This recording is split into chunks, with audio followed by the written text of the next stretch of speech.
Mami. Assalamualaikum dan selamat datang ke channel Jangan Tegur Studio. Okey, pada episod kali ini, video ni agak panjang sebab kali ni agak menarik juga. Topik kali ni aku akan kisahkan pengalaman aku dan rakan-rakan diganggu semasa menyewa di sebuah rumah di area Segamat. Okey, kalau korang dah bersedia, jom kita dengarkan.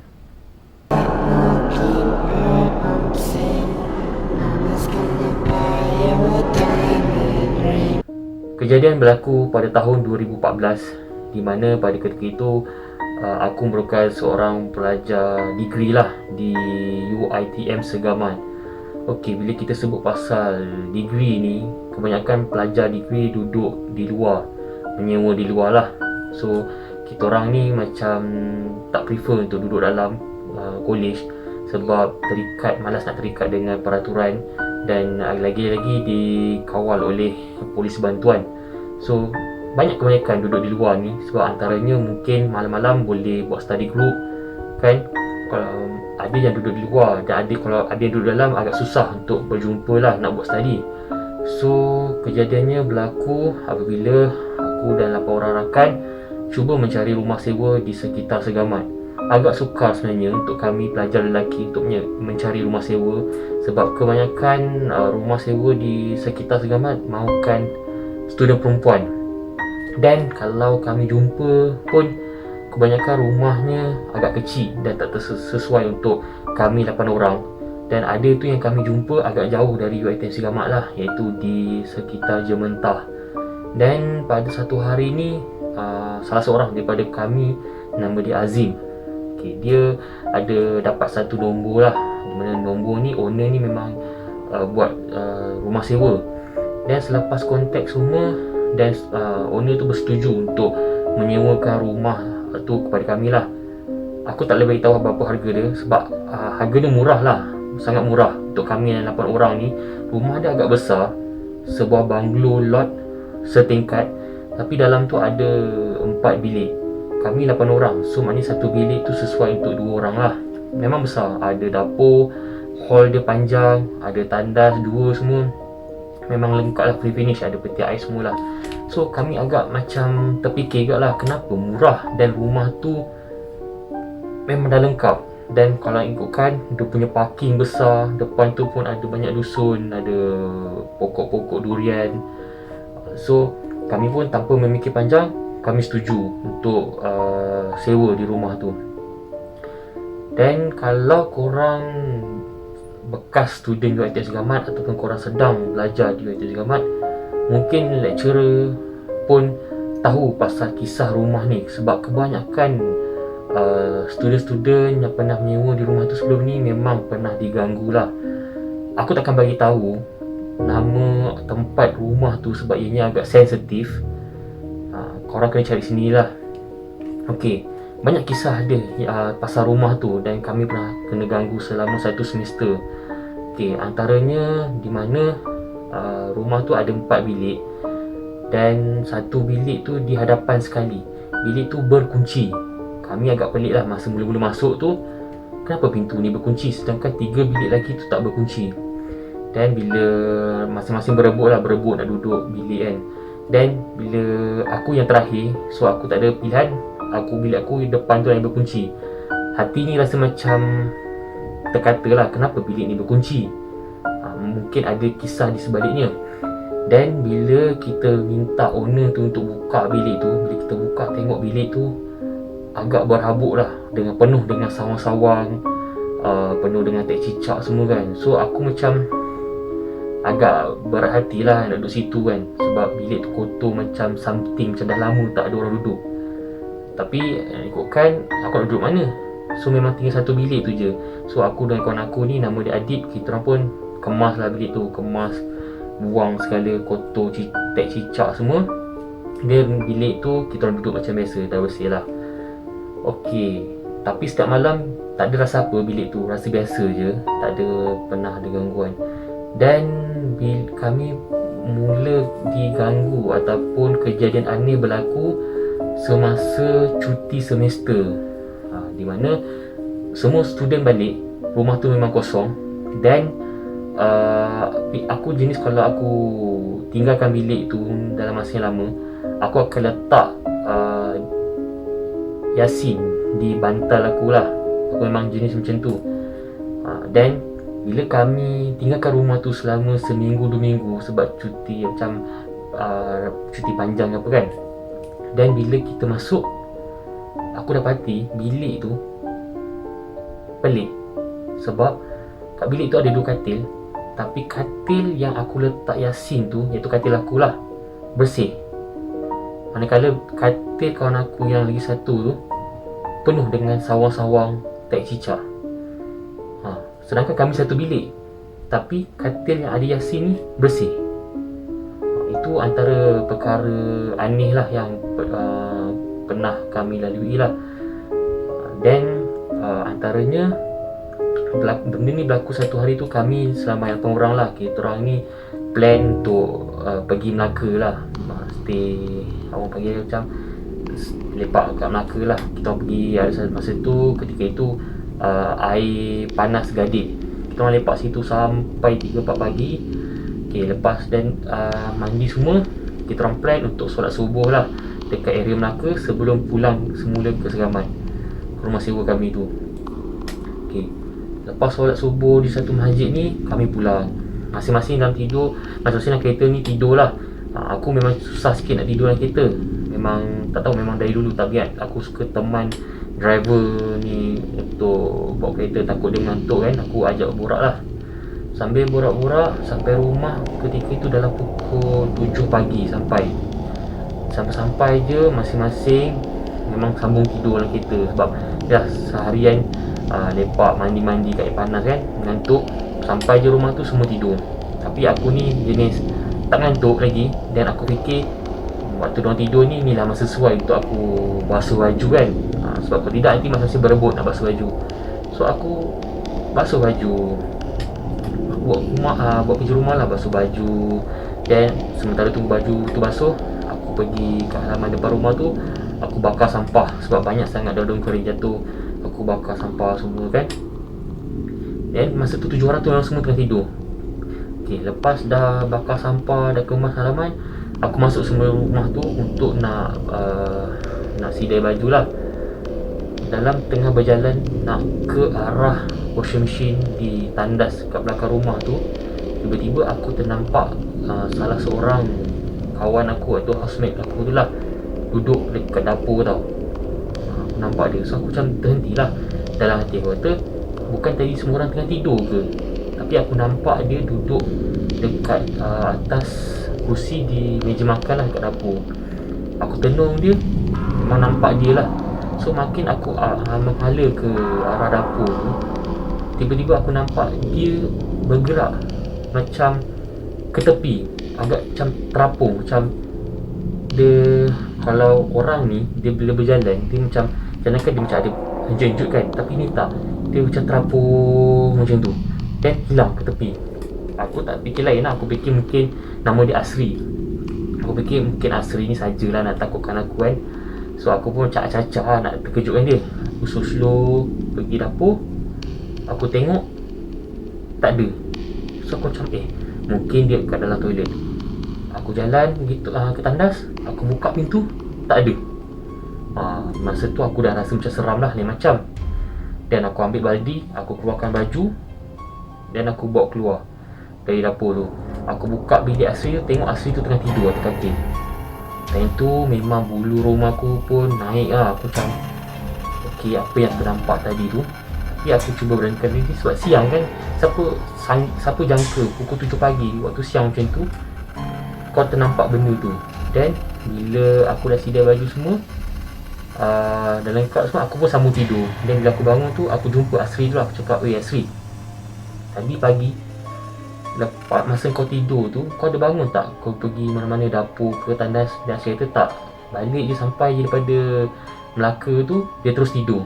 Lepas tu aku macam so aku tak cerita dengan dia lah apa yang aku nampak.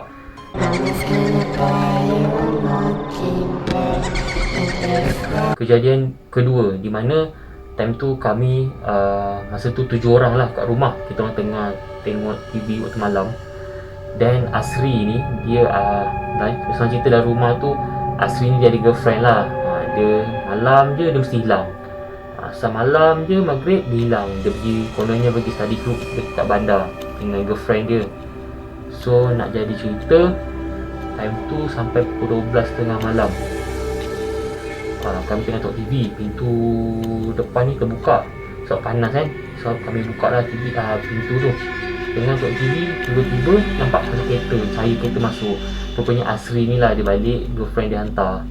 So kita orang pun macam, okay, untunglah ada girlfriend semua kan. Lepas tu dalam perjalanan girlfriend dia nak patah balik, nak keluar daripada perkarangan rumah tu, Asri ni dapat phone call.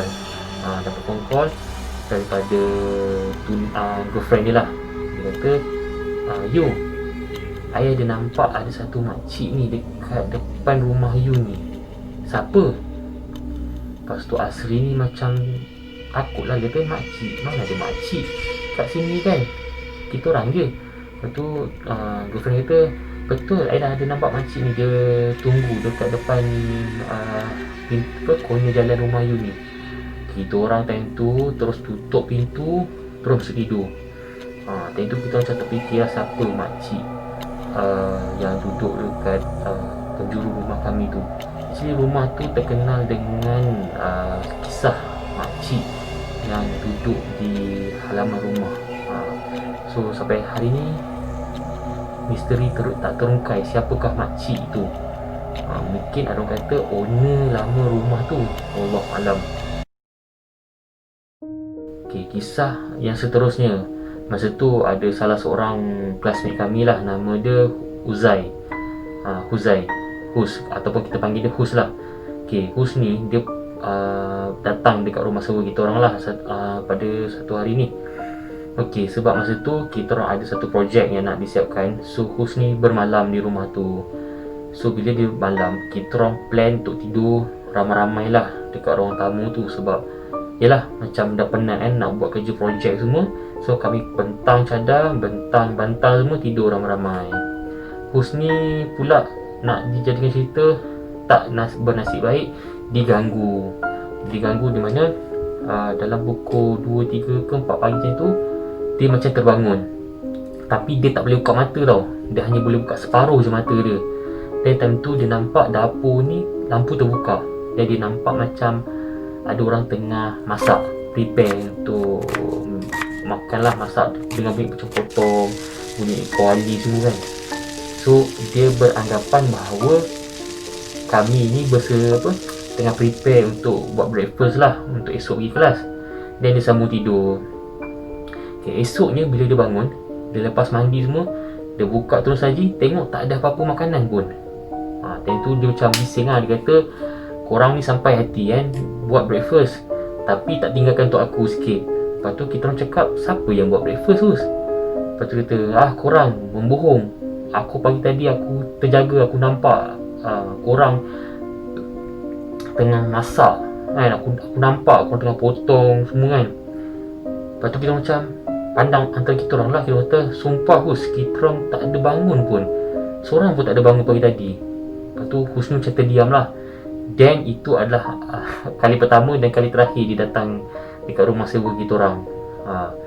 So actually rumah ni, kita tak tahu kisah sebenar rumah ni apa punca.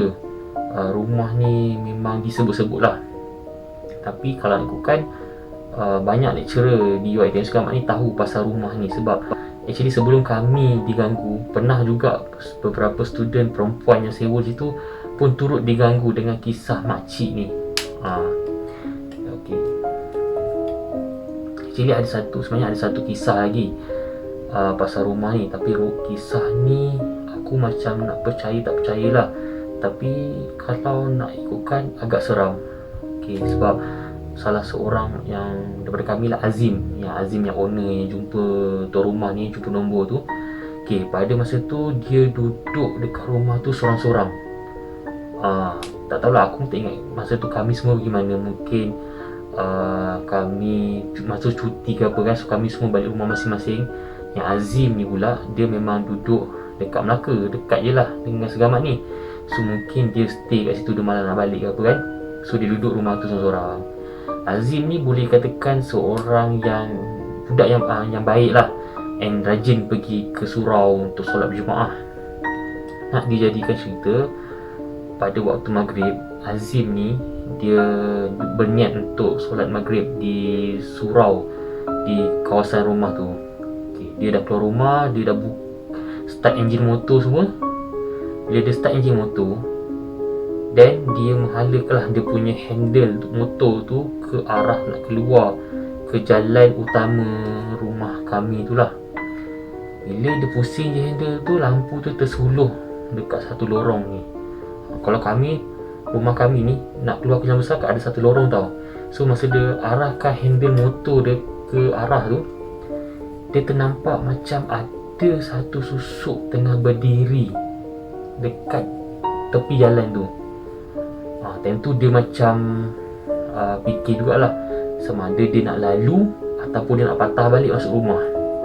Sebab dia pernah dengar kisah yang asri tu kan, ada satu makcik tu berdiri kat depan rumah tu. Tapi Azim ni boleh dikatakan seorang yang berani, dan dia niat untuk nak pergi masjid, dia teruskan juga. Time tu dia terus press dia punya minyak tu, dia lalu je melintasi susuk tu lah.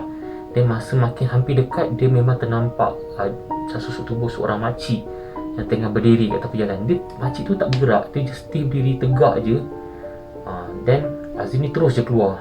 Dan masa nak balik, Azim ni stay lah kat surau tu sampai Isyak. Dan masa nak balik tu, dia tak berani nak balik seorang. Sebab memang malam tu dia tidur seorang kat rumah tu. Dan dia kebetulan dekat surau tu dia ada nampak satu pemuda kampung lah. Pemuda kampung ni muda juga, and pemuda kampung ni memang selalu solat dekat surau tu lah. Dan Azim ni cerita apa yang dia nampak dekat rumah kami tu. Dan dia ajak lah pemuda ni untuk teman dia tengok apa benda dekat depan rumah tu lah. Dan sedang muncul motor lepas Isyak ni, muncul motor nak balik, dia tengok makcik tu masih lagi berdiri dekat kawasan yang sama, tempat yang sama, tak bergerak. Dan dia mula rasa tak sedar hati lah. Dan dia minta pemuda tu untuk tanya makcik tu apa yang dia buat. Lepas tu pemuda ni dia pergilah ke arah makcik tu. Dia kata, "Assalamualaikum makcik." Tapi makcik tu tak menyahut, dia diam. Lepas tu pemuda ni dia tanyalah, "Makcik, apa makcik buat dekat sini?" Lepas tu makcik tu dia cakap, "Makcik tunggu anak makcik." Lepas tu pemuda katalah, "Anak makcik mana?" Lepas tu makcik dia cakap, "Kejap lagi dia sampailah, dia nak ambil makcik." Lepas tu tapi anak jangan risau. Kalau makcik takut, makcik duduk di rumah tu. Dia tunjuk satu arah. Kau tahu tak kat mana dia tunjuk? Tangan dia tu, dia tunjuk ke arah rumah sewa kami. So kami tak tahu siapa sebenarnya makcik tu, dan benarkah dia adalah manusia ataupun di sebaliknya. So aku nak nasihatkan bagi student-student baru, kalau korang nak menyewa rumah di area Segamat, carilah rumah yang tak terlalu sunyi, rumah yang boleh dikatakan banyak lampu lah. And kalau murah tu, better korang check lah 2-3 kali sejarah rumah tu. Murah tapi pesan dia korang tak tahu. Kita orang duduk rumah tu selama 1 semester saja. Lepas pada tu kita keluar. Ada yang kita berpecah lah. Ada yang duduk di college, ada yang duduk rumah sewa lain. Memang kami tak tahan duduk kat rumah tu. So itu adalah kisah untuk minggu kali ini. So aku harap korang yang pelajar UiTM Segamat ni, kalau tahu rumah tu, korang jangan komen lah dekat bawah, sebab agak sensitif lah kan. So kalau korang ada kisah seram yang korang nak share, untuk semua pendengar Jangan Tegur Studio, korang boleh emailkan di jangan tegurstudio@gmail.com, dan aku akan pilih, aku akan baca mana-mana kisah yang seram, aku akan share kan untuk para pendengar semua. Okay, itu saja untuk kali ini. Kalau korang nak dengar lagi kisah-kisah seram, korang boleh tekan like and subscribe. Okay, kita jumpa lagi di episod yang akan datang.